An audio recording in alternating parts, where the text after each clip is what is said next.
अभ्यास का एक मुख्य लाभ जो मनुष्य को पहुंचता है वह यह है कि इससे विचार शक्ति और विवेक शक्ति तीव्र बनती है।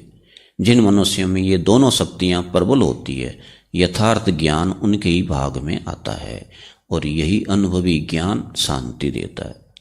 अभ्यास से विचार में बल आता है और सत्संग विवेक को खोलता है।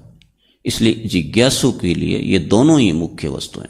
अभ्यास भी निरंतर हो, मनगढ़ंत नहीं, पुस्तकों का पढ़ा हुआ नहीं, औरों से सुना सुनाया नहीं, अपने ही गुरु का बताया हो और गुरु भी अनुभवी और समर्थ हो, तब उससे विचार शक्ति और उसके साथ साथ संकल्प शक्ति उभरती है और ये उभरी हुई दोनों शक्तियां अलौकिक काम करने की सामर्थ्य देती है, जिनके द्वारा अपने लिए और दूसरों के लिए अद्भुत काम किए जा सकते हैं।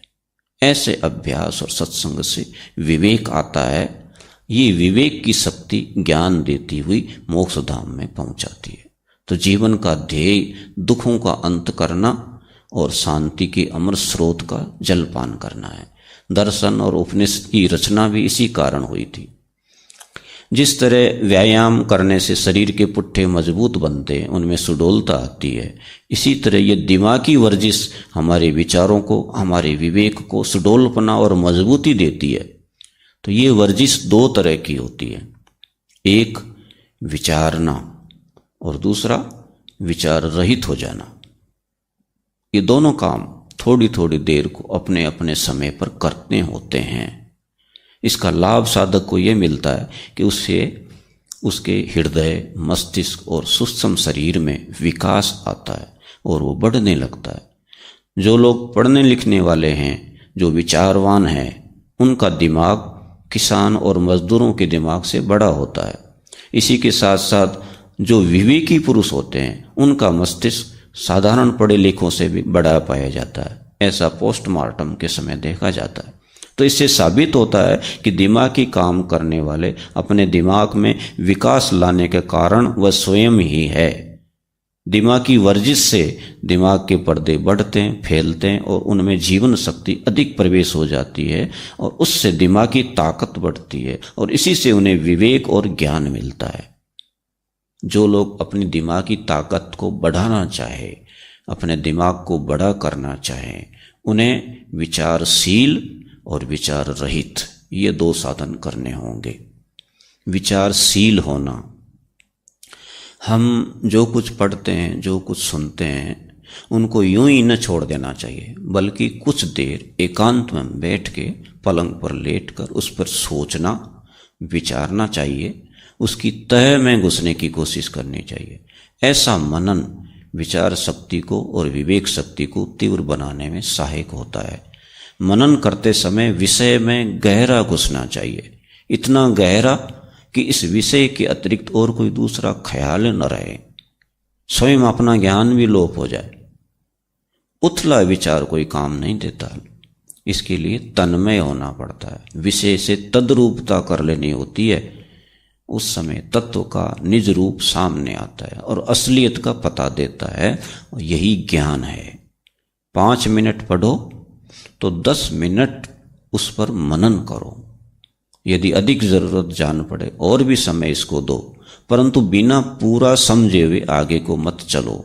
ऐसी मननशीलता तुम्हारे विचारों को वेगगामी ही नहीं बनाएगी, बल्कि तुम्हारे बुद्धि को भी विकसित करेगी, खोलेगी। उस समय तुम्हारा दिमाग फूल जाएगा, उसके पंख हरकत में आ जाएंगे और अधिक तेजी से काम करने लगेंगे। दिमाग जितना बढ़ता जाएगा उतनी ही प्राण शक्ति उसमें प्रवेश होती जाएगी और ये जीवनी शक्ति जितनी अधिक हमारे अंदर आ जाएगी, उतने ही बड़े आदमी हम संसार में हो जाएंगे। ये मनन भी एकाग्रता और निरोध ही है जो विषय को लक्ष्य रखकर किया जाता है। इसलिए ये मनन जीवनी शक्ति दाता है। पढ़ने लिखने या दूसरों के उपदेश सुनने से इतना ही तात्पर्य नहीं होता कि हम उनके लिखने या पढ़ने वालों के विचार जान जाएं, बल्कि उसके द्वारा अपनी विचार शक्ति और विवेक शक्ति प्रबल बनाना हमारा ध्येय होना चाहिए।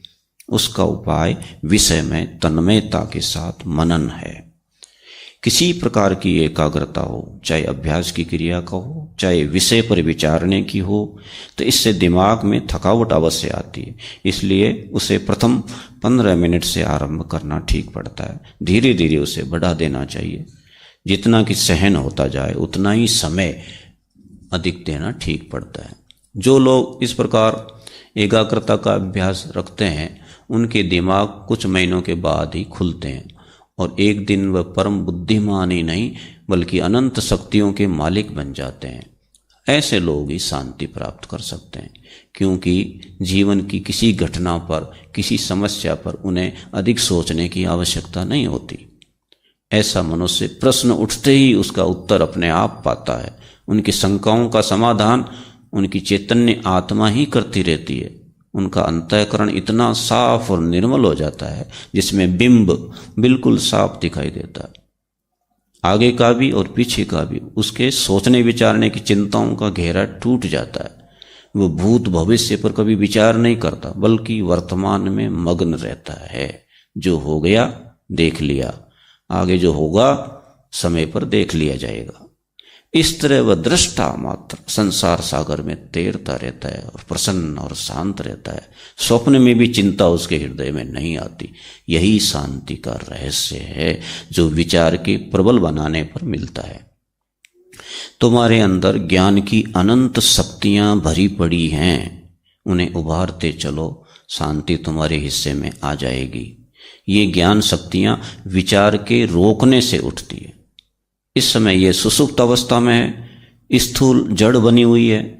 इनके अंदर चैतन्य धार को प्रवेश करो, इनका संचालन कर दो, इनको सूक्ष्म बना के सूक्ष्म तत्वों की खोज करो। एक दिन वह आएगा जब तुम्हें पूर्ण ज्ञान हो जाएगा और तुम सदैव के लिए शांति का रहस्य पा जाओगे। इसके लिए चाहे किसी ध्येय को लक्ष्य रख के हम आगे बढ़ें। एकाग्रता, धारणा और ध्यान के साधन करने होंगे।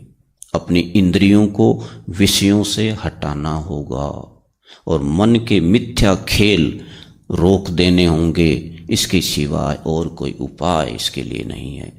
इन्हीं को वेदांत में सम और दम कहते हैं। बाहरी कर्म छोड़ देने या मुख से कहने पर कुछ नहीं होगा। मन को चुप करना पड़ेगा।